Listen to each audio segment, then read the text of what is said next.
Welcome to Stat, I'm telling you all medical true crime stories, and it gets bizarre. Karen Wickham, yeah, she used to work in ER, and now she's sharing the knowledge, so let's get involved. Hey, funny and scary at the same time. Medical mysteries, all facts, she ain't lying. So tune in to Stat if you dare, cause crazy things can happen anytime, anywhere. Yeah. Hello, everybody out there in podcast land. Welcome to Stat, Shocking Traumas and Treatments, and I am your host, Karen or Kren Wickham, coming to you from beautiful Toronto, Ontario, Canada. And today I am going to be covering the case of Dr. Henry Cotton. Not like Cotton Eye Joe. This is Dr. Henry, cut your eyes out, Joe. Or first your teeth, then your tonsils, then your stomach. Okay, let's not get too far ahead of ourselves. All right. But as you can hear, I have the lovely Mary with me today. Hello, everybody. Hello. And let's get started. This case, this guy. I first learned about him when I was researching another wonderful doctor, Walter Freeman. And Good old Dr. yeah, so I learned about this guy and I was like, oh man, I'm going to have to cover him one day. The thing is, I love the history of psychiatric medicine. I love the history of medicine, period. But the stuff I love the most and love covering the most is the history of medicine, psychiatric medicine. Basically, it's because it was a time of great change and great barbarity. Is barbarity a word? Mm-hmm. Yes, it is. So there were breakthroughs coming out of everywhere, but they just kind of didn't know what to do with the breakthroughs. A lot of them just lost their minds trying to prove it. And but I guess that's how it goes sometimes. But honestly, most of the horrible things they did was based on ego. You know, gonna prove that I'm right over. I'm going to take this nice and slow and not abuse people. Or do what's best for the patient. Exactly. Because I think half the time, or when they first start out, their intention is to do what's best for the patient.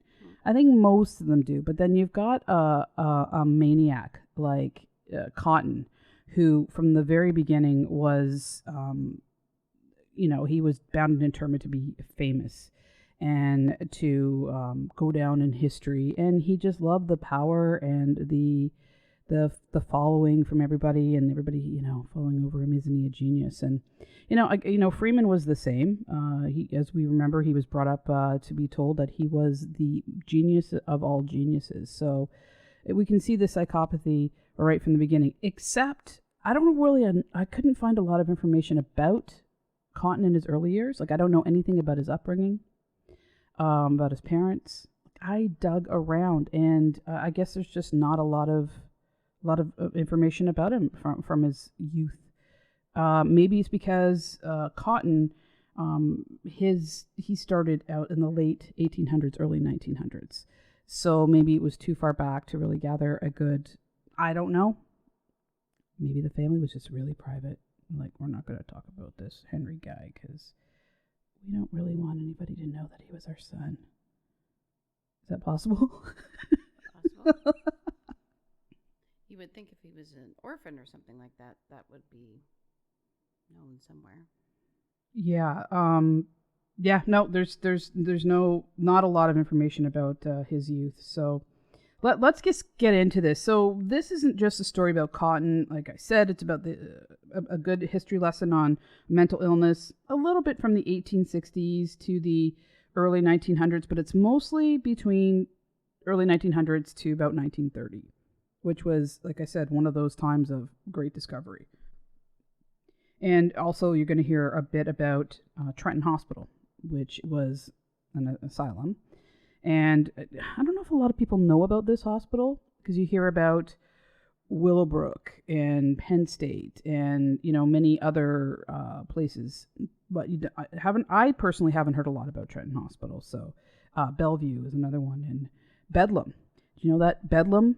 It's Bedlam comes from the hospital in the UK, Bedlam Hospital, and that's where the word Bedlam comes from. I did not know that. Yes, you might want me on your team for Trivial Pursuit. If they even make that game anymore, I don't know. Yeah, absolutely. I love that game. Anyway. I'm sure there's an online version too.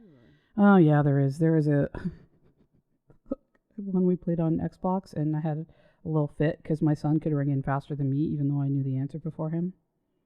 All right, I've gone off subject, but yeah. Okay, let's get on to this. All right. So this story also includes Trenton Hospital. Mental illness. There is so much stigma attached to mental illness, and it's gotten better, but there still is a great stigma attached to mental illness. But back in the day, or these days, in this period of time, it was very bad. People didn't want to be associated with anybody with mental illness, and their families just wanted to be at arm's length and just, no, that's not my relative. There was shame, tons of abuse, and they're considered less than. It's not even considered human. And a sort of a metaphysical death would take place. It's sort of like, let's just take this body and hold it up until it dies, and then, just keep it out of the way of everybody else. So that's mental illness stigma, especially, during that time. Now, let's talk about Lord Shaftesbury. I want to go back a little bit. He was a mental health reformer, and back in the early 19th century. And this is a quote from him. "Madness constitutes a right, as it were, to treat people like vermin." So even back in, then, just because this horrible stuff's been going on forever, there has always been reformers and people that were compassionate towards mental illness. And so when we talk about the Madhouse, the lunatic asylum, asylums for degenerates and idiots, these terrible, terrible words, it gets in our mind as like the scariest place in the world. You have maybe profound anxiety and gothic fantasies and of nightmares, and it's like a tomb for the living dead. Yeah, when you think about insane asylums, or another word, it was like for invalids, and the word invalid. It's awful. So what comes to mind for you? Valid, not human, not. Yeah. So if anybody uses, they're an invalid nowadays, it makes my hair stand up on end and I start to grind my teeth. But anyway, so what comes to your mind, Mary, when you think of mental illness? Or not mental illness, I apologize, like a institution. Well, I mean, what we have now obviously is so different than back then. I think, back then there was that's where the crazies were, and people screaming and, Mm-hmm. And that's out of control, throwing feces, who knows what, right? And that didn't mean that it didn't happen, but why did it happen? Because again, they're not crazies, but they, just threw people into an area, into a spot, into a jail, and left mostly to their own devices, with very little treatment, if any. Now, of course, that wasn't, you're right. You think of that as going on everywhere in the hospital. Probably not, but I'm sure that did happen. So let's move on a little bit. Like I said, I'm doing a bit of history. This guy, William Partiger, I hope I'm saying it right, was very progressive thinking. He was considered a madhouse doctor, and going back to 1760 to 1810, he believed people were being abused. Like I said, it wasn't always just everybody treated them poorly. There are a few decent people out there. So insanity was based on management, not medicine. He saw that you had to care for the mentally ill and support them and do the best you could for them, but you didn't have to do anything necessarily medical. But, this is back in the mid 1700s, so the compassion was there. And here's a quote from him. "The idea of a madhouse is apt to excite in the breasts of most people the strongest emotions of horror and alarm, upon supposition not altogether ill-founded, that once a patient is doomed to take up his abode in these places, he will not only be exposed to very great cruelty, but it is a great chance whether he recovers or not, if he ever sees the outside of walls." Wow. That's pretty. So he's basically making commentary that, we're not doing a good job at this time that someone who is mentally ill is basically doomed to eternity in Hell. this hellish place, basically. Psychiatrists were also known as alienists. And so it sounds like alienist is the study of aliens.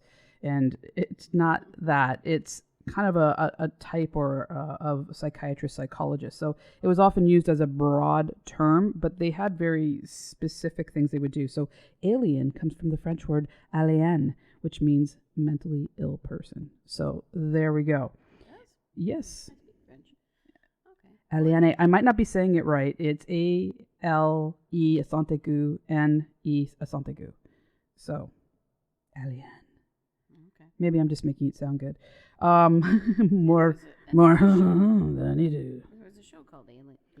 Yeah. So, so not only did they, so part of their job was to go into a hospital and to sort of categorize and assess the patient and decide whether they were able to stand trial. If they were competently, was it competently responsible or competently?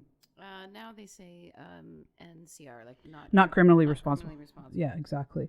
So, yeah, I was on the right track.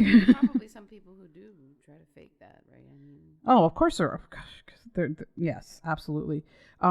So, but they also had their own way of looking at the outcomes and the cause of mental illness. So we will get into that for sure. But anyway, alienists, psychiatrists, alienists more so were mocked and ridiculed. They were looked down upon.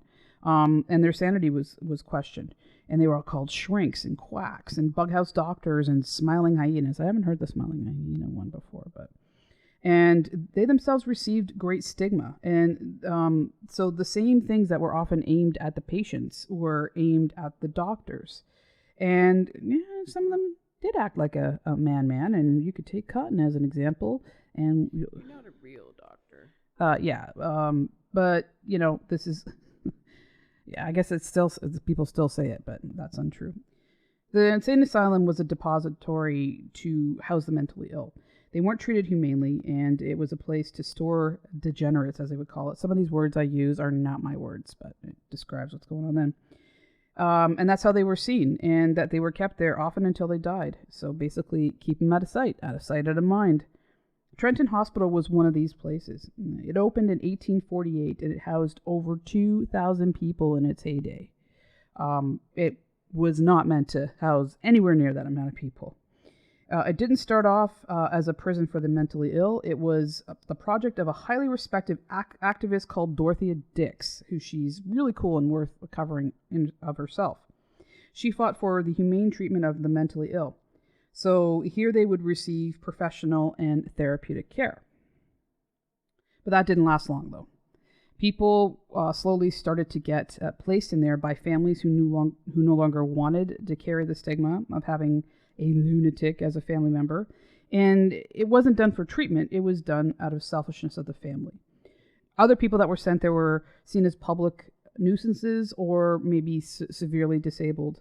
And so basically anyone that no one wanted to care about or be associated with or cared for or be associated with were placed in these places. Even though it started off with good intentions, it got corrupted. So these people experienced atrocities. These increased admissions collided with the hiring of Dr. John Wesley Ward, a lazy, arrogant, and immoral person. He was hired as the superintendent in 1867 and was employed there for over 30 years. 30 years he wreaked havoc on the people there. He saw the patients as, quote, tainted creatures. He saw them as biologically inferior and degenerates, undeserving of kind care. They were his inmates. He spent little time or no time with these patients at all. So, he was the doctor, the superintendent. I was going to say, this guy was a doctor, right? These were supposed to be his patients that he cared for. Psychiatry? Yeah, so either hire people and he would manage the doctors that worked there, or he would work specifically. But, and like I said, 2,000 people? How do you care for 2,000 people? How do you care for 100 people? Okay. In 1901, there was a cover-up that an assistant doctor choked one of the patients to death, and they were able to cover that up. And so nothing came of it. And basically, the public and the people in charge, doctors, they didn't care about these people at all, except for the odd, reformer. In the spring of 1907, so April 1907, much attention was brought to Trenton because of an outbreak of dysentery and typhoid fever. It had the potential to affect the people outside the walls. So God forbid, inside the walls, okay, but now, this may affect us. Although the disease that mostly went untreated was a way of life in asylums, and this outbreak was out of control. More and more patients were becoming profoundly ill, and the death rates were increasing. So let's just talk about what typhoid fever is, if you guys don't know. I'm sure you've heard of Typhoid Mary, who was an asymptomatic carrier of typhoid. It's not Mary's fault. Don't be hating on the Marys. She knew. Oh. Most Marys get a really great rap. You got Mary's mother of Jesus, and you've got Mary Magdalene. Oh no, she maybe didn't, but she was actually, I think, all right. I don't know. I need to dust off some of my Catholic cobwebs. I think I'm like, I don't want to think about those days. Anyway, a lot of Marys get great. Mary had a little lamb. Bloody Mary? Okay, so there are a I few. meant the drink, not the person. Okay, well, there are a few Marys. Okay, so there's good and bad. There's evil and kind Marys. I don't know where you fall after this. Okay. Anyway, what is typhoid fever? It is caused by Salmonella typhi bacteria. It spreads through contaminated food and water or through close contact with someone who is infected. Signs and symptoms usually include high fever, headache, abdominal pain, and either constipation or diarrhea. I didn't know about the constipation part. I just thought it was like only diarrhea. This day and age, it's treated with antibiotics, and people feel better within a few days and recover fully. Untreated, it is life-threatening and deadly. The cause of the spread of typhoid really outlines the horrible conditions of the hospital, like unsafe drinking water, poor sanitation, and inadequate medical care. So back to Trenton, which is basically what was going on here. Within days of them realizing that this was in fact typhoid fever, the disease was taking over the hospital. And then Ward realized too late that it was an epidemic, and he tried to cover it up. Not just fix it, just cover it up, hoping that it would go away, resulting in hundreds dying. By June the 2nd, 2 months later, Ward finally contacted the State Department of Health for consultation. Wait, 2 months later? 2 months later. So how many people died in between? As I said, hundreds and hundreds. If you look at a population... Overcrowded anyway. That's okay. We need to call the They're just degenerates and invalids anyway. Right? Exactly. So think about that. So if hundreds died in a population of 2,000, that's a frig of a lot of people. Again, one person's too many, right? But so he finally contacted the State Department of Health, and he pretty much ignored all the recommendations. So then the State Board of Health was like, no, this is a concern for public safety, though, aren't they public as well? This does kind of sound familiar. Somebody with medical knowledge telling them what to do, and someone in charge ignoring that. Catastrophic consequences. History repeating itself. Yeah. This fatal failure to act led to a full investigation. They opened up a whole can of worms because it wasn't just a typhoid they found out was out of control and what the cause was. They saw that patients were beaten and tortured, neglected, poor and irresponsible administration, financial corruption, horrific patient abuse at the hands of the attendants, murder of patients that were covered up, lucrative contracts for food and clothing had been diverted to families of staff and managers. So these people actually could have gotten somewhat decent food to eat, and it was just like, handed over to other people. The filth of the hospital, check this out. The water supply was contaminated by leaks from the asylum and city sewers. The hospital's dairy floor was encrusted with human and animal excrement. Dairy floor? Yeah, I mean, a lot of these places had their own farms. They would grow their own crops and chickens and yeah. So, Right. So human and animal waste everywhere. yes. And then the milk containers swarmed with flies. The wards were atrocious, also covered with feces and urine. Patients were unwashed. Their clothes had been on them for God knows how long, and their bodies were absolutely filthy. There was no real cleaning done in the hospital, and every inch of the place was like a cesspool. Yikes. Could you imagine? How do you walk through those halls? If maybe he probably didn't. He probably just went to his office and did his stuff and, whatever. But I don't see how you could walk through that place and say, or just not think anything of it. Just whatever, that's how it is. How could you? Yeah. The smell, just everything. And the conditions. These poor people. Anybody with compassion in their heart even subject another human being to that? Yeah. Ward and Hayes were fired. And, up on possible charges for all the atrocities that were committed. Now, the governor in charge then demanded a complete overhaul of the institution. So a new warden was hired by the name of Samuel Atchley, and a new medical director was hired, Dr. Henry Cotton. So let's start talking about Dr. Henry Cotton. He trained at the University of Maryland and Johns Hopkins University, and that's where he got his MD.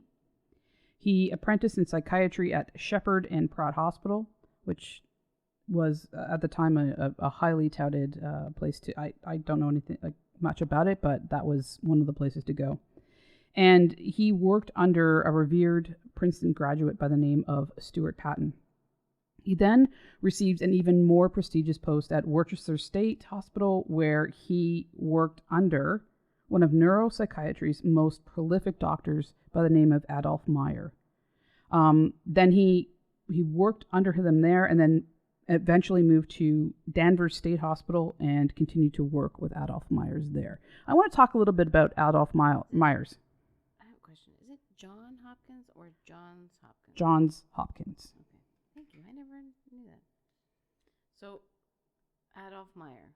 Adolph Meyer. He is some bigwig. He's a revolutionary in this field. Yeah, I'm going to tell you all about it. All about him. Adolph Meyer, he was from Switzerland, and he graduated from the University of Zurich and got his MD. And he studied neurology in Paris, London, Scotland, because Europe was the epicenter. Like, it was the place to go for medicine and psychiatric medicine for sure.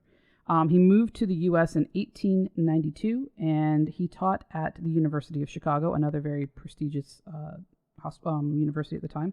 He was a pathologist at the Asylum of Kankakee, Illinois, another big asylum, and worked at Worcester State Hospital. He published prolific papers in neurology, neuropathology, and psychiatry.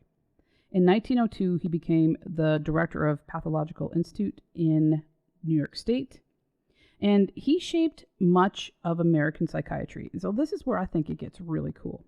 So this is where I talk about whether you see huge changes for the goods, revolutionary ideas, and then other stuff. But this one, I think, really stuck.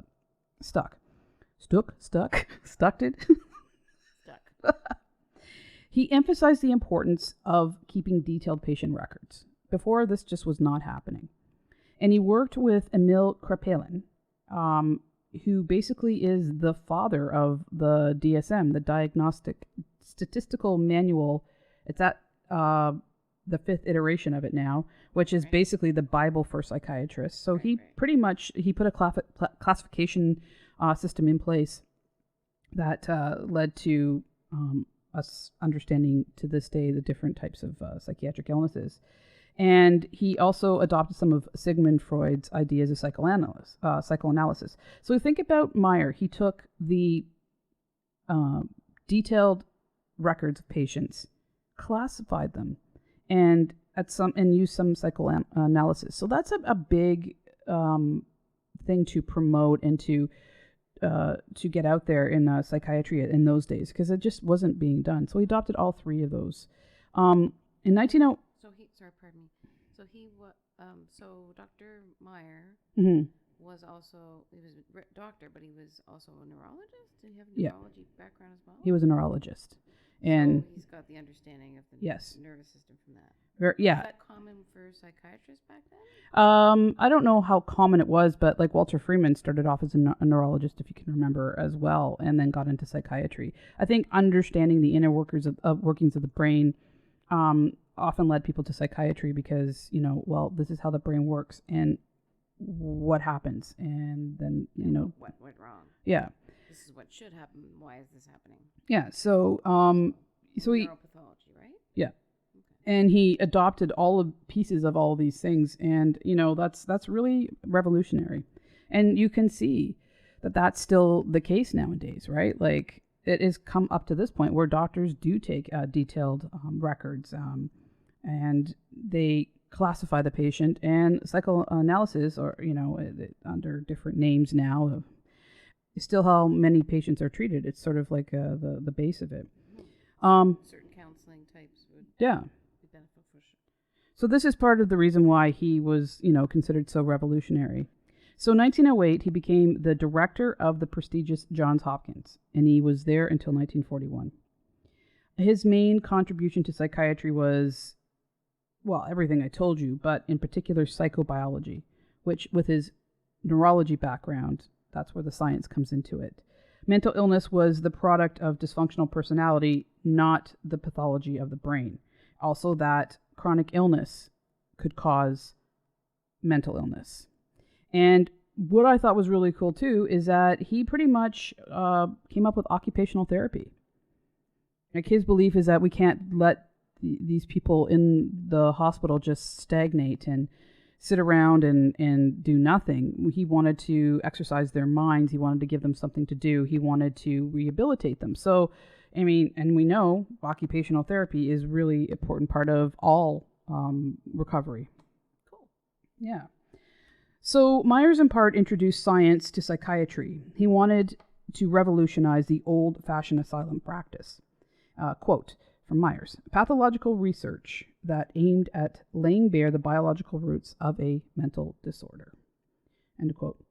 Cotton was able to continue to get prestigious posts. He was great at self-promotion, all which led to an appointment as the medical director of Trenton Hospital.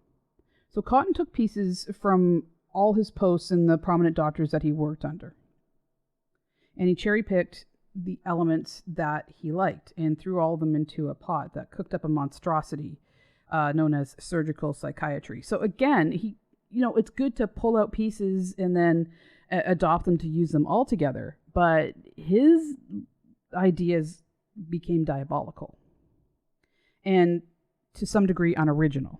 Do you know what I mean? But I guess Walter Freeman could be sort of a surgical psychiatry as well. Like his idea was, person cut parts of the brain connections and they'll be better. Remember, this guy was pouring boiling water into holes he drilled in people's heads. Like Freeman was working as a full-out brain surgeon, and He wasn't a surgeon. Exactly. That's what I'm saying. These doctors are out of their minds. They really are mad. Cotton was a surgeon. Was he a surgeon? Yes, he was. Anyway, here's a quote describing how Cotton saw the world of psychiatry and such. Quote, for a quarter of a century or more, the psychiatric profession had sought to explain why its therapeutic failures existed by declaring that the mad were degenerates and defectives, tainted creatures whose blighted minds were but a reflection of their hopeless heredity. So to him, it was like, you know what? No wonder nobody could be cured. Heredity and other factors played in, where he's like, I got the cure, or I'm working on the cure here, so this is all rubbish. So alienists, a form of a psychiatrist during that time, apparently had a hopeless view of mental illness. There was a strong stigma attached to their views. At least starting to, always there was a strong stigma attached to them, but in this time, the early 1920s or early 1900s, they were considered obsolete, and that their ideas were just not with the times and completely wrong. So they saw that patients of mental illness were basically hopeless. Students of Myers saw themselves as bold, superior, ushering in a new and revolutionary way of treating the mentally ill. They would use science and laboratories to cure the mad. Cotton kept in close contact with his esteemed mentor, Myers, writing to him about his accomplishments. Now, the reason why I brought up about alienists is because their old way of thinking just was not good enough anymore, and this whole revolution of science and psychiatry were coming together. So like I said, he kept in close contact with Myers, writing to him about his accomplishments. During this time, this is before he went to Trenton, he was promoted to second assistant physician at Danvers, which is for a relatively new graduate is quite a prominent position. And then, so he gets hired, and then he gets a year sabbatical to train in different hospitals in in Europe. You get hired, and then you're like, go on a trip for a year to learn some more, which is kind of cool, but I mean, he was obviously able to, talk them into it. So Europe, like I said before, had always been seen as the most advanced in medicine and psychiatry. Before he left, he married Alice Adela Keyes, and really he did that because in order for most psychiatrists and doctors to be considered for lucrative positions, they needed to be married because it saw that they were like stable and settled down and that kind of thing. His first stop in his journey of advanced training was Germany. It was the place to go for cutting-edge medicine. Cotton was very ambitious, and he saw that psychiatrists were not prominent in the world of medicine, and he aimed to change that. He wanted to bring to the world a biological psychiatry. In Germany, psychiatry sort of fell into two sides. At the time, you had Freud and psychoanalysis, and then you had biological psychiatry, and they were leaning more towards the biological psychiatry, where the cause came from some physical manifestation as opposed to, like the Oedipus complex or something like that. But, Freud was, I could do a story on him, but I think everybody knows about Freud for the most part, so I probably won't. You guys can let me know if you want me to cover Freud, because this guy, he was messed up. He was a coke addict. He thought he wanted to prescribe cocaine to all his patients. So he flew around like fried all the time with his ideas. So I think some of his ideas were relevant, but some of them, like the id, the ego, and the superego, there's a lot to say about this, but some of the other stuff is like, I don't know, kind of creepy. But when you think about it now, if you think about biological psychology, I mean, now we know that there is, imbalances in the chemicals in the brain when someone has clinical depression. We know there is a biological reason. There's an imbalance in their organ, the brain, and so they often have to supplement with medication to stabilize that. So we know there is biological, but then we also know nowadays that there's a lot of reasons for people to have mental illness, whether it's growing up with trauma and abuse or PTSD from that's trauma, yeah. But specifically like war veterans and that kind of stuff. So, we know that there's also biological, but there's also external reasons. Well, taking that a bit forward, when doing images of people with PTSD, to see that the brain has changed and it is permanently changed. So the amygdala, the hippocampus, it's the pituitary gland, I believe, and it's all changed. Like, I know for me it has. You know what? When I was diagnosed with PTSD, I was like, oh, that's a bunch of hooey. I'm fine. I'm strong. I don't have PTSD. Like, what the hell is this stuff? And so I learned more about it and talked to my doctor and had imaging done and stuff like that. And I'm like, oh, okay. Because I had to see it from a scientific perspective myself to believe that it was actually happening. And then when I saw that, then I could be kinder to myself and say, okay, so this isn't just me being weak. This is something that has physically changed in my body. Now, I don't think anybody else is weak with PTSD. It was just my stigma, my stuff. I wanted to be strong. But anyway, I kind of went off there. But like following through with what you were saying, even trauma changes the body. especially if it's like a complex PTSD, as someone who grew up with it and then took a profession or had something traumatic happen in front of them, well, whether it was a horrific car accident, that kind of thing. So what they were trying to do, or what Cotton wanted to do, was he wanted to have more psychiatrists leading to the latter, the biological psychiatry. They wanted to trace the biological roots of mental disorder with a commitment to understanding the microscopic anatomy of the brain. Because then they, didn't know. Yeah, well, we didn't have MRIs or CT scans and stuff like that. I guess only on dissection. Yeah, but even on dissection, they could see what the brain looked like as a large mass, but not microscopically. So this is why, like, during this time, it was such a revolution as well, because they could now see, like, microbiology became a thing. So these are two doctors that he also worked under. One was Franz Nissl. He discovered the stains that allowed the structures of the nerve cells to be seen under a microscope. So that's when they can go, okay, now we see on that level. We still totally don't understand our brain, the big gray, ball of mush. But it's, we understand as much as we can, I think, at this point. He also worked under Alois Alzheimer in 1907. And as we know, he identified the structures associated with dementia. And in particular, Alzheimer's disease has been named after him. Well, there you go. Yeah, so he worked under these dudes as well, and Meyer, and, so he got himself perfectly aligned where he should go. Yeah, now, good pedigree, like good. I think that's great. Some references. Here's my reference. Yeah. That's a pretty good reference. I think it's great for doctors that are well-intended and that really truly want to help people, and then you've got guys like him. Anyway, so he worked along men that boosted his reputation.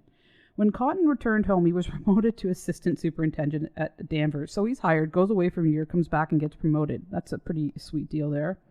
He wrote many papers on the science of psychiatry. This led to being offered a job as the head honcho at Trenton, to which he said he could bring about a complete reform. Cotton arrived at Trenton and discovered the horrific conditions. He wrote a letter to Meyer about his disgust and intentions for change, and this is what he said, or he outlined in the letter. He would not allow attendants to continue to brutalize patients. He would remove all restraints from the hospital, and he wrote this, quote, "Patients by the hundreds have been restrained for years, and no one knew why. The whole place had an atmosphere of a prison, a place like so many other similar establishments. In the sadness of the wards, the insane who have lost even the memory of hope sit in rows, too dull to show despair, watched by attendants, silent, gruesome machines which eat, sleep, eat." End of quote. Within 2 months, he removed all 700 pieces of restraint from the wards. He began to train nurses to be specialized psychiatric caregivers. He closed the isolation rooms, installed fire alarms, he started an occupational therapy program, and he hired a bunch of new attendants. Now, I want to say at this point, Cotton was doing great things for patients in the hospital. His changes were revolutionary, and as you will see, that was short-lived, because he became one of the worst abusers of his patients, inflicting unnecessary pain and suffering and death for his flawed scientific approach and ego. So he started out with good intentions, or maybe that was a facade. I don't know. I mean, it sounds like that's, pretty revolutionary as far as the treatment of... Well, yeah, for sure. He goes in and he cleans the place up. And, I mean, okay, that's great. Well, yeah, because they were more like inmates than just... Inmates in something medieval. So, like I talked about before, that's why I find the history of medicine and psychiatric medicine so fascinating, because you see these breakthroughs and you see good happening, and then it's followed up by, well, in order to prove it, we're going to do this. And then you get a couple of doctors like Freeman and him that go way overboard because they have to prove their point, even when things are pointing in the direction that they're doing it wrong or that they were onto something, but didn't continue to study outside and around that. They had to drive home their original ideas instead of, growing with them. Patients were little more than inanimate objects to them, and they used them to advance their causes. The cure was the goal, and casualties be damned. And Cotton's patients would suffer the same fate. The significant changes for the good didn't last long. Cotton believed that mental illness was fundamentally a biological disorder. Okay, I can follow that. He would change the hospital from a primitive jail to a modern facility. All right, sounds good to me.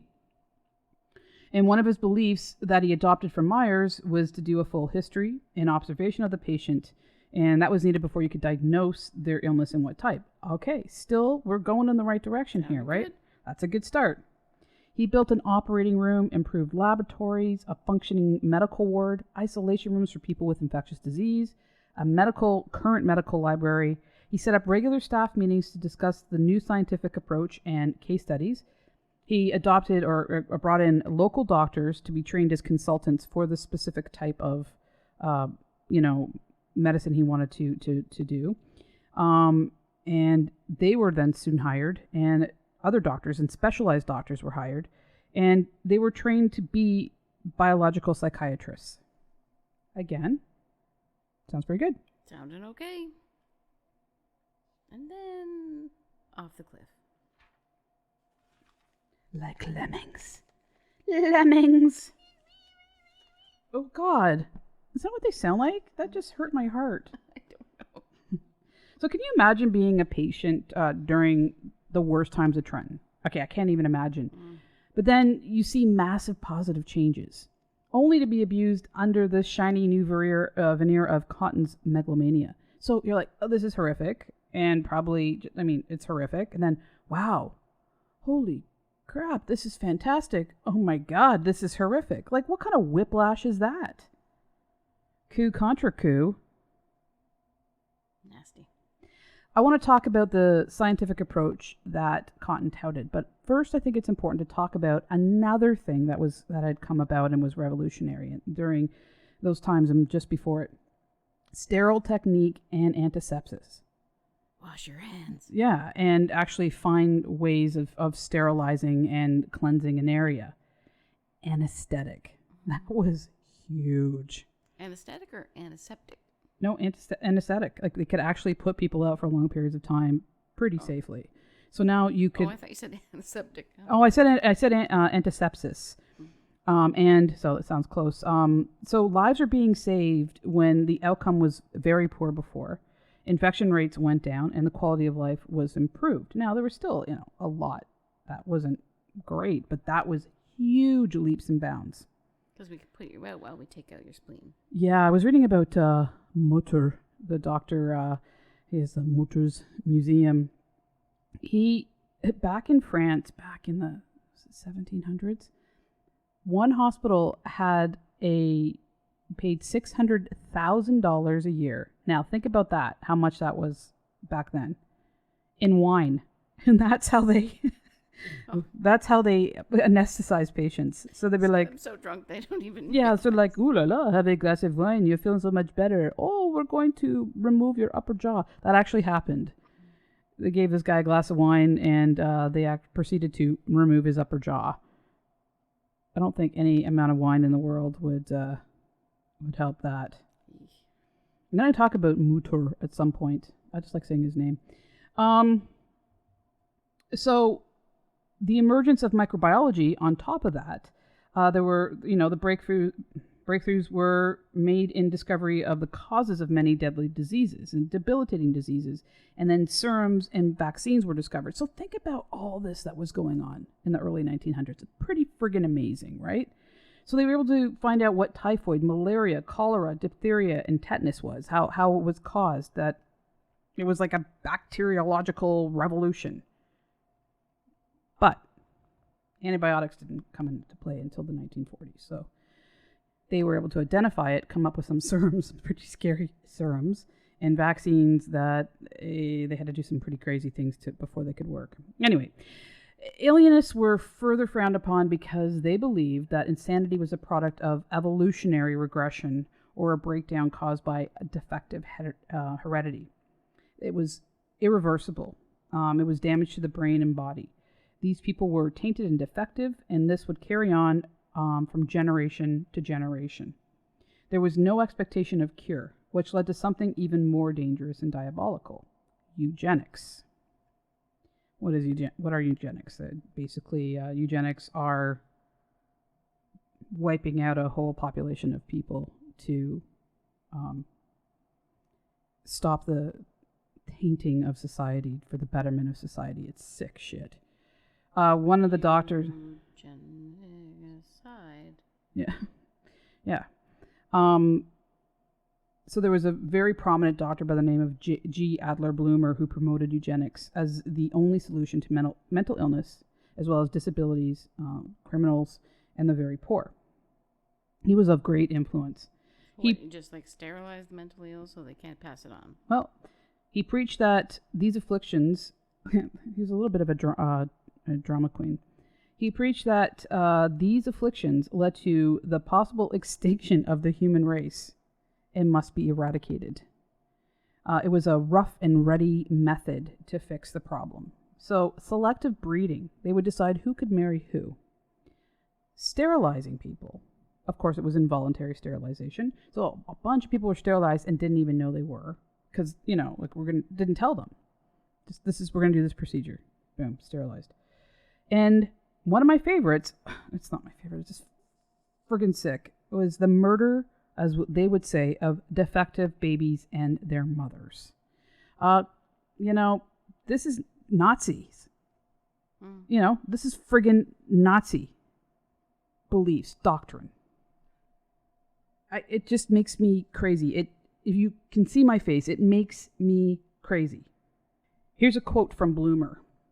This is what they needed to do. Bury babies and their disturbed mothers alive. What?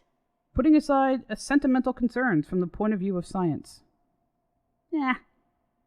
Don't start feeling bad about it. Just bury them alive. Yeah. I have no words. Yeah. So Cotton didn't believe in this. He didn't believe in eugenics. Oh, thank God for that. He believed that mental illness, like I said, was rooted in biology and not heredity. So disorders of the body, not the mind. The seeds of his future diagnosis of mental illness being caused by focal infection were planted in the discovery that tertiary or end-stage syphilis caused dementia. An infection was the cause, and it changed everything for Cotton. He took this discovery and applied it to all mental illness. So because you could apply it to syphilis, well, therefore everything. It's like that dog is brown, therefore all dogs are brown. Doesn't work that way. So since syphilis causes mental illness in its end stage, all mental illness must be related to some sort of infection like syphilis. Exactly. Then this seed grew into the theory of focal infection to be the only cause, and he would not consider anything else. So let's talk about focal infection for a second. It's basically a focal infection is a localized infection, often without symptoms, and this infection causes disease somewhere else in the body. So, I don't know, like you maybe have a little tiny abscess somewhere that is encapsulated and you don't know it's there, but it's causing infection everywhere and therefore mental illness. The original site of the infection is hidden, and it causes a whole range of secondary infections or disorders, like I just said. The key was to eliminate the focal infection, and all else would fall into place. So you find it, you get rid of it, everything's fine. Just one problem, you got to find it. Mm-hmm. You got to keep digging until you find it. Well, I'm thinking about just recently, like... we were talking about urinary tract infections in seniors. And I mean, of course, we have antibiotics now and stuff like that. But there is a well-known correlation between either dementia-like symptoms or increased confusion, exacerbation of dementia-like symptoms in seniors with urinary tract infections. And the fever that's related to it, yeah. So we know there is a bacteriological connection for sometimes these things in seniors. They're often maybe sitting in diapers and whatever in homes and stuff. But I mean, we found out that there's a lot of infections that lead to either temporary symptoms of mental illness or can cause that. But that doesn't mean you have to remove that body part, because now we have drugs to treat it. But well, that's what I'm saying. But he, so he's kind of onto something for some aspects, but again, he would not do anything else. So Cotton initially focused on the teeth then the tonsils, then, well, you will see. More about that shortly. Mary, shh, be patient. Be patient. Oh, no. You don't even want to know. You got that. I'm shaking my head already. Okay, so many highly touted psychiatrists and other doctors supported this theory. And this theory really started to get footing in the first years of 1900s, like 1901 to 1904. Frank Billings was the dean of the School of Medicine at the University of Chicago and the president of the American Medical Association and the Association of American Physicians. He supported Cotton. So, I mean, how is he not? I mean, it's impossible for him not to have some form of success. If the top dude is saying, I'm all on board.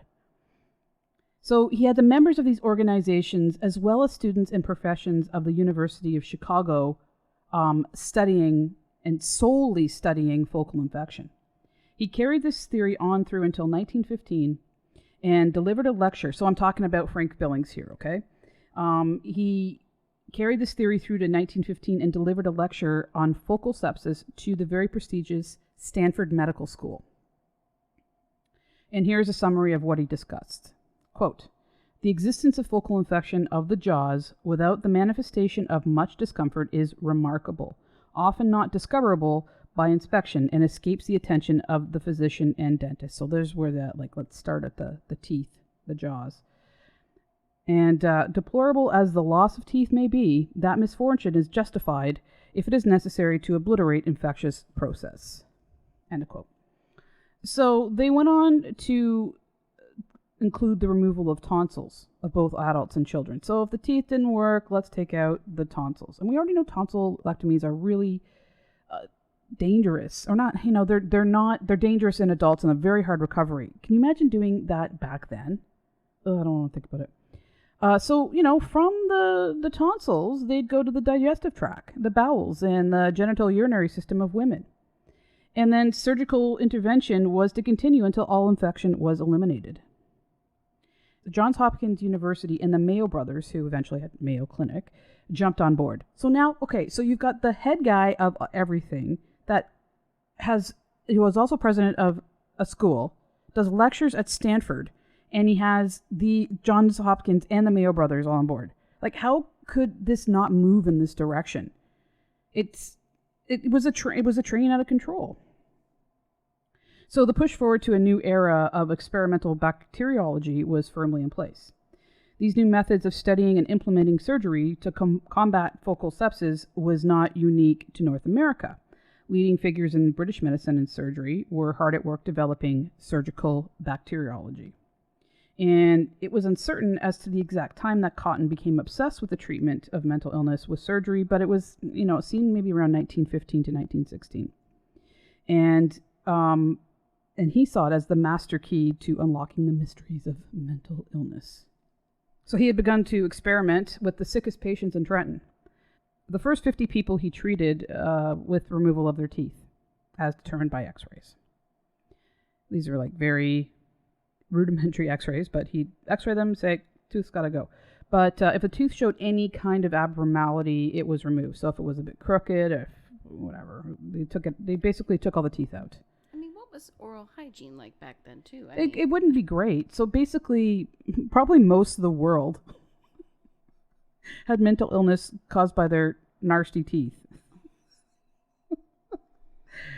So all the teeth were removed if deemed necessary. But he wasn't happy with the results, so he moved on to the tonsils. And then he determined that 25 of those 50 patients were cured and discharged home. Not all members of the staff were happy with his methods. And, wait a minute. There's no way he cured 25 of the sickest patients by taking their tonsils and teeth out. Anyway. And all right, you're going to have problems with your bowels? I think so when you can't chew. Not all members of his staff were happy with his methods. Rumors had begun to circulate about the high mortality rates associated with Cotton's increasingly elaborate surgical interventions.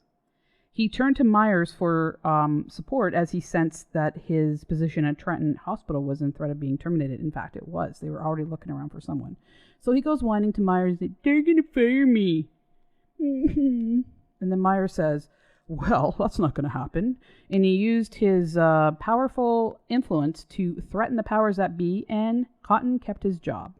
So in every case that I have covered, there always comes a time when these monsters could have been exposed, blacklisted, charged, etc. But they kept their jobs or found a new one easily, or maybe not so easy, but they found a new one in the same line of work. And people are just such cowards. Some of them don't want to talk. It's going to cost too much money.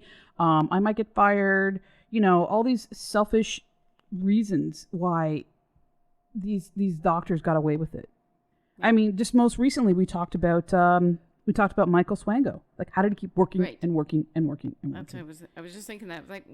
What's his name? Yeah, no, but so doctor. There always comes a time where they could be caught, let's just say, and they're not, or people just want to turn them around and say, I don't want to deal with that for whatever reasons that affect them.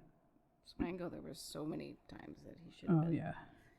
Okay, so that's my little a rant. I'll move on. The state commissioner of the institutions and agencies of New York, Burdett Lewis, cozied up with Cotton, and he had an ally with political power. So the state commissioner of institutions and agencies of New York were now cozied up to him. So he had political power. I mean, he already did, but even more so now. So Cotton pushed forward even harder than before to turn Trenton into an elite surgical bacteriology psychiatric hospital. So this is what Lewis supported him doing, and I guess would have given the funds for. He hired a staff of bacteriologists, 4 physicians, 4 surgeons, 3 gynecologists, a gastroenterologist, a neurologist, a laryngologist, I said that wrong, rhinologist, an ophthalmologist, a dentist, a genital urinary surgeon, a pathologist, 6 assistant physicians, a radiologist, and a oral surgeon. And all the labs and operating theaters and recovery rooms that he needed to support this. That is a lot of staff. That's a lot of staff for a regular hospital, but for a psychiatric hospital. So now he almost loses his job, and now he keeps it, and not only that, gets like massive funding and support for it. So this was unheard of for most hospitals, let alone a psychiatric hospital. He was well on his way to building a staff for a hospital of horrors.